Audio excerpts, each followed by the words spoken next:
Dati, andun lang ako sa nagde-daydream if worth it ba makabalik sa profession ko as a nurse or let alone if kaya ko bang bumalik sa pagiging nurse.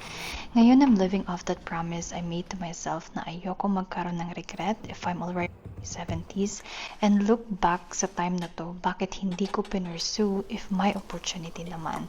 So kahit takot and kabado, laban tayo, ate girl.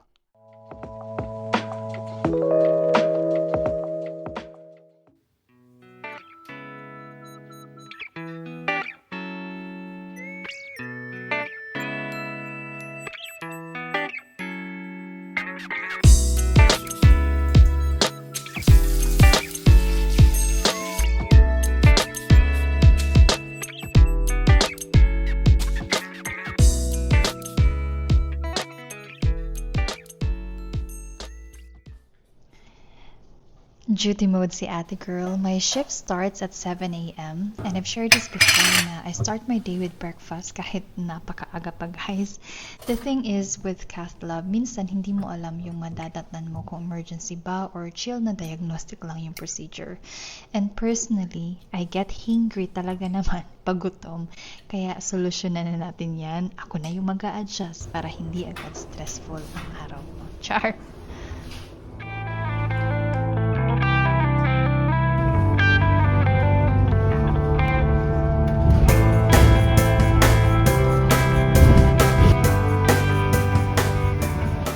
So, dito na tayo sa work, guys. Let's go to Clyde muna. Mag-change tayo into our uniform.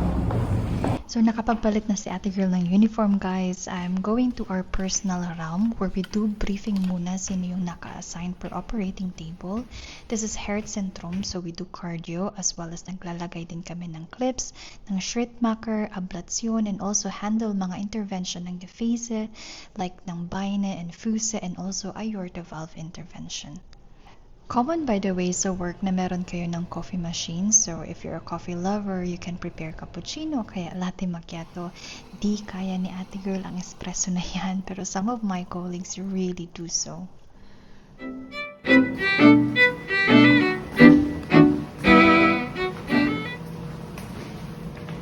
Naka-assign tayo ngayon guys sa gefäße or sa angio. We do diagnostic and intervention sa artery, sa paa and binte.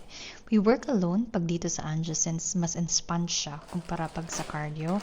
Today kasama ko dalawang Uber-Arts. My main of gabi is i-prepare ang room, auflegen and ablegen ng pasyente. So today I have 3 patients, Uber-Vacuum and unrise ng materials na kailangan ng mga doktor sa procedure nila.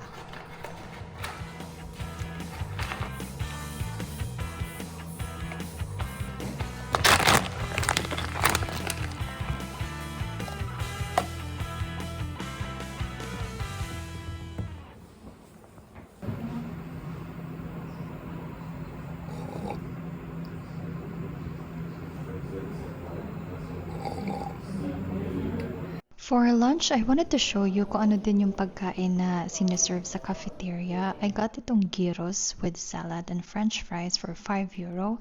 Our first break starts at 12 o'clock, so pinalitan lang ako ng colleague ko for 30 minutes. So tapos na tayo guys mag-lunch. It's already around 12:30 I guess. So 30 minutes lang yung pause natin and we have to go back again kasi may iba din kailangan mag-lunch. And yung busog ko mga ano lang, 80%. Ganon. Ganda na ng araw pero kailangan mo pa din mag-check. I was saying hi sa colleague ko na nasa kabilang operating room. Ganito yung itsura sa x-ray pag in-open namin ulit yung artery using ang balloon. This one is Mustang. In another procedure, we also did special device called Jetstream. It's an atherectomy system. Kumbaga binabara na ina-aspirate niya yung mga plaques and blood clots sa peripheral artery. Yes, girl, tapos na ang laban today. Yes, ano na, fire oven na tayo. Yay! Bye-bye. Till morning. Finally, ang ganda na ng araw, girl, promise. Finally, we're home. So it's around almost 4 o'clock na. Since I didn't have time kanina, I would have to pack this screw machine. This one thing that I talked about. This is one thing that I talked about dun sa last vlog ko. Ang laking convenience pag meron ka ng spill machine so that yung mga pinaglutuan mo or whatnot, ilalagay mo na lang siya talaga. And you can see, malinis naman, diba? I put it on intensive yesterday. And this air fryer as well. I just have to pack all of this again and then pwede na akong mag-iced coffee. Craving for iced coffee kasi ang ganda na girl ng araw. This past few days, ay naku naman talaga. Walang proof ng araw. Puro ulan, ganyan. So, ayun. Ay, salamat naman talaga. So, there.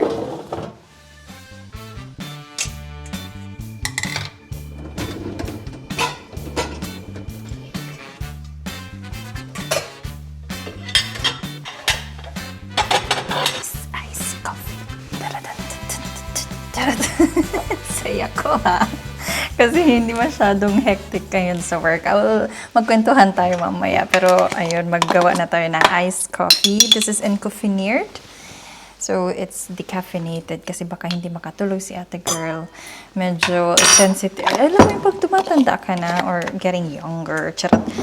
I don't know. Talaga namang nag-iiba na yung physiological kinemeso natin. So, medyo enfindlish na ako or sensitive na ako sa caffeine. Lalo na pag late ko nang ininom. Hello, sleep. Asaan ka na po? Ganon. Stevia. So, stuff. Para lasang Nescafe. Charot.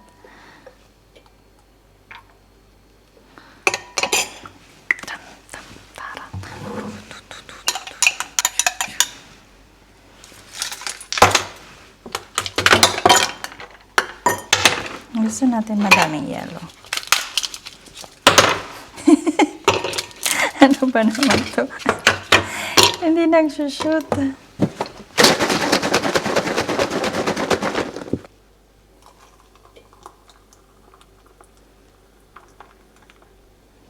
I promising. Oh, diba? Oh my God. And of course,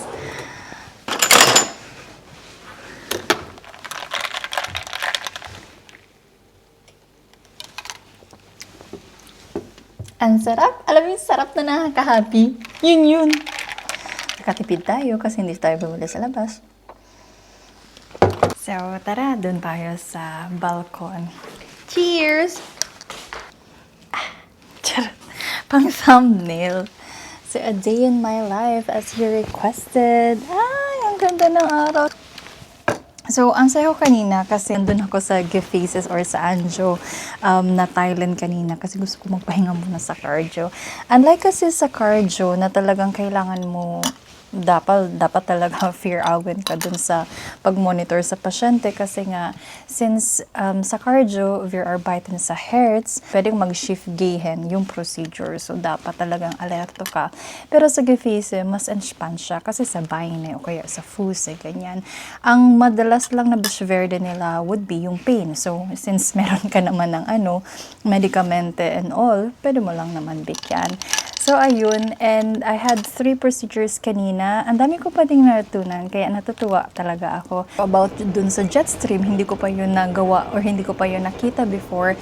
And then, nagrotablasyon kami ganyan. Kasi, iba-iba talaga eh. Minsan, iba yung anatomy talaga. Iba yung book versus sa real life. And iba yung calcification, ganyan. So, naririnig mo talaga yung mga doktor na live na nag-uusap kung ano yung mga strategy na gagawin, ganyan. Kaya, ayun, yun lang, nakakatawa. So, sa lahat naman nagsisimula, I hope this gives you inspiration or motivation na kahit wala ka ng hospital experience sa Pilipinas. I've said this before naman, no? Kahit wala ka ng hospital experience sa Pilipinas, it doesn't mean na you don't deserve to be on this position. You don't deserve to be recognized. Iba-iba man yung journey natin, no? Pero you deserve to achieve kung ano man yung gusto mo sa buhay, to pursue your dream. Kahit talagang minsan yung iba, 2 steps ahead of you, minsan talagang mas mahirap yung journey natin kasi kailangan natin mas magpursige, mas doble aral or whatnot. Pero pag nalagpasan mo naman yung sarili mong mountain na yan, mas stable na ang lahat. So, thank you so much for being with me today. Enjoy lang natin ang iced coffee. And I hope magstay na yung ganitong weather. This has been your Ate Girl. This has been Odyssey. And I'll see you in the next. Cheers!